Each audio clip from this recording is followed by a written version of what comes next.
नमस्कार, फाइनेंशियल बकवास में आपका स्वागत है।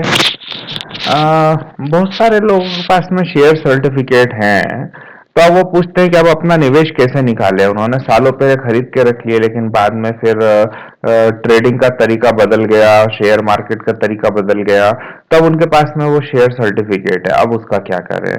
तो हम इस में इसके बारे में जानते हैं। तो कल एक मित्र के पापा बता रहे थे कि कुछ शेयर सर्टिफिकेट उन्हें मिल गए हैं, जिसमें कि उन्होंने 20 साल पहले निवेश किया था और वे भी भूल गए थे। अब सफाई के समय उन्हें शेयर सर्टिफिकेट मिले। पहले वो भूल गए थे, उनके पास डिविडेंड कंटिन्यू आ रहे थे। तो कैसे इस निवेश को प्राप्त किया जाए और उस पर कितना कर देना होगा, आयकर भी देना होगा।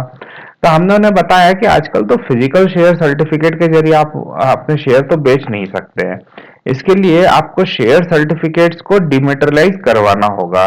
किसी भी शेयर को बेचने के लिए सबसे पहले आप उन्हें अपने ब्रोकर के जरिए डिमेटेरियलाइज करवा लें, जो कि आपके डीमेट खाते में जमा हो जाएंगे, और फिर आपको ब्रोकर के यहाँ एक ट्रेडिंग अकाउंट खोलना होगा।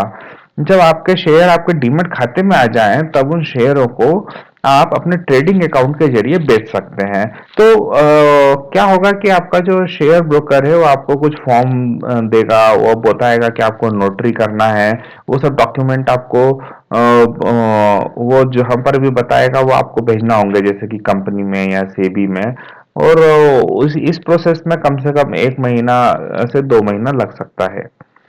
और बात रही आयकर की, तो उनके शेयर के निवेश की अवधि 20 वर्ष तो हो ही चुकी थी।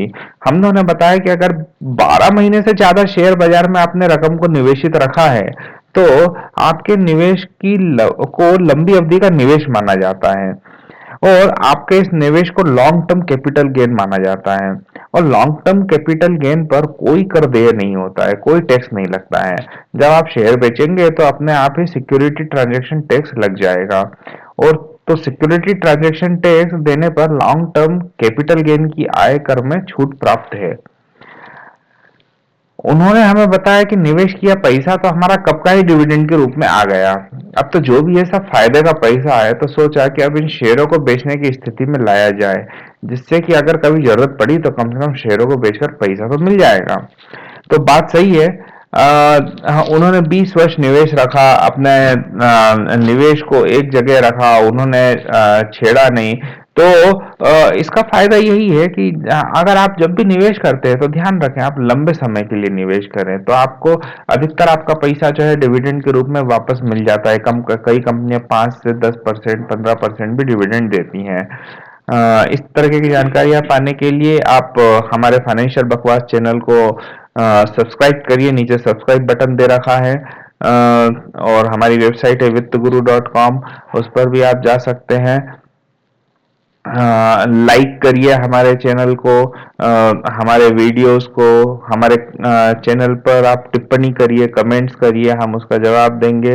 हमारे चैनल के जो वीडियोस हैं उसको आप शेयर करिए अपने दोस्तों के साथ में, जिससे कि उन्हें भी इस तरीके की जानकारियों का पता चलेगा। धन्यवाद।